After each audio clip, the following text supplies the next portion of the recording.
위치한 호턴 광산.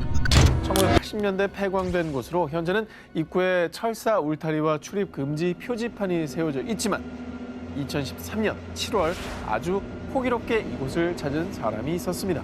꼭 출입금지 구역이라고 하면 일부러 가보는 사람도 있어요. 그러니까. 예. 자, 그의 정체는 지질학자 출신의 프랭크 후드로요. 현재는 미 전역의 해광, 동굴 등을 탐험하는 너튜버로도 활동 중입니다.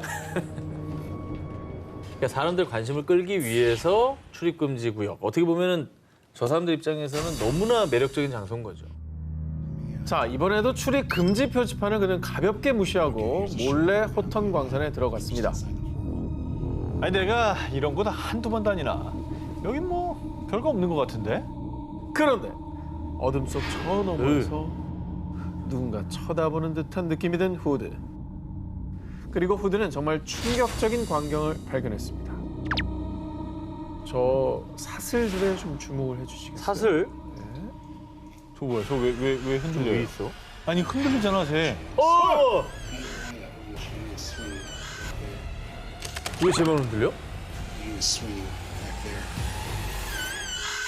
I don't know if you can see that in the video or not. 바람으로 저렇게 움직인다고 쇠사슬이? 유독 저거 하나만. 그러니까 에이 그건 말이 안 돼. 그건 진짜 말이 안 돼. 진짜 이상하다 이거. 아, 그렇습니다. 마치 누군가 일부러 쇠사슬을 밀치기라도 한 듯 유독 저 쇠사슬 하나만 요동쳤는데요. 순간 오싹해진 후드는 곧바로 폐광을 뛰쳐나왔습니다. 자, 그리고 이 미스터리한 일이 도무지 잊히지 않았던 그는 1년 뒤인 2014년 그곳 호턴 광산을 다시 찾았습니다. 자, 이번엔 좀 더 용기를 내 폐광 깊숙이 도달했습니다. So 그리고 주변 구조물을 설명하려던 그 순간 see if it's any 그들은 trouble. 또다시 패닉에 빠지고 말았습니다. 뭔 소리야? What they said. 앰뷸런스? 앰뷸런스 소리 들리지 않았어? 마지막 앰뷸런스 소리였고요. 그 전에는 사람들이 한두 명이 아니야. 막 웅성거렸는데. 그죠? 예. 뭐 라디오 실수로 킨 거 아니야? 아니. 누가 사고를 당해서 그 사람 주변에 모여들어가지고 사고당해서 사이렌이 들리는 거네. 앰뷸런스가 급하게 온 거네, 폐광산으로. 그러니까 그런 느낌이 드는 소리예요. 폐광인지. 아니, 그러니까 그때 있었던 일을 그 유령들이 알려주는 거지. 아직도 그 소리가 울리고 있다는. 알려주는 거죠. 우리가 이렇게 억울한 죽음을 당했다고. 오. 너무 무섭다. 이 영상이 너튜브를 통해 공개되자 광산에 갇힌 영혼의 목소리다. 봐. 라디오 신호음 아닐까? 각종 추측이 난무. 그리고 한 누리꾼은 음성을 해석했다고 주장하며 그 내용을 공개했습니다. 뭐야. 어떻게 해서 그래?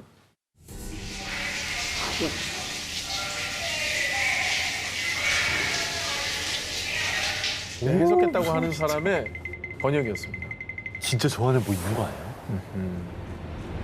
이어서 이번엔 인도네시아에서 있었던 아동 실종 사건의 범인을 추리해 보겠습니다. 지난해 10월 18일 인도네시아 수마트라 섬 랑캇군의 한 마을. 7살 동갑내기였던 니잠 요기 알비자는 평소처럼 밖에서 함께 놀기 위해 집을 나섰습니다. 그런데 애가 점심 먹으러 올 때가 됐는데 왜 안 오지?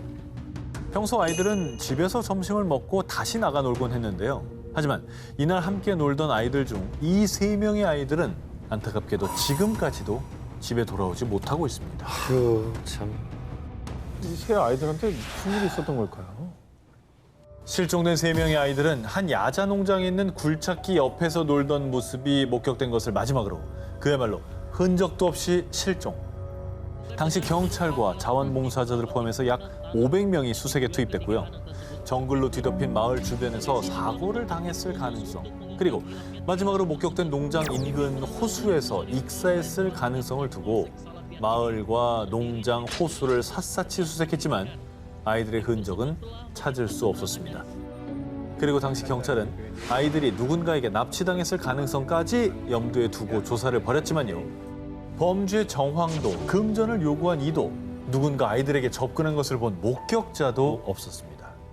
그런데 아이들이 실종된 지 약 5개월 후인 지난 3월 한 주민이 실종된 아이들을 봤다고 주장. 주민에 따르면 실종된 아이가 자신을 불렀으며 자신이 다가간 순간 아이들이 감쪽같이 사라졌다고 주장했는데요. 뭐야? 하지만 정말 안타까운 사실은 아이들이 정말 누군가에게 납치된 것인지, 그날 무슨 일이 있었는지, 그리고 아이들이 살아있는지조차 알 길이 없다는 겁니다. 납치를 당했으면은 다른 지역으로 갔을 거기 때문에 저 근처에서는 발견될 리가 없고 사고를 안 당했으면 좋겠다는 그러니까 좀 마음밖에 잘 없어요. 살아있길 바래요, 진짜. 그러니까. 얼마 안 된 일인데. 그러니까. 좀 이 아이들이 지금이라도 빨리 집으로 좀 돌아왔으면 좋겠습니다.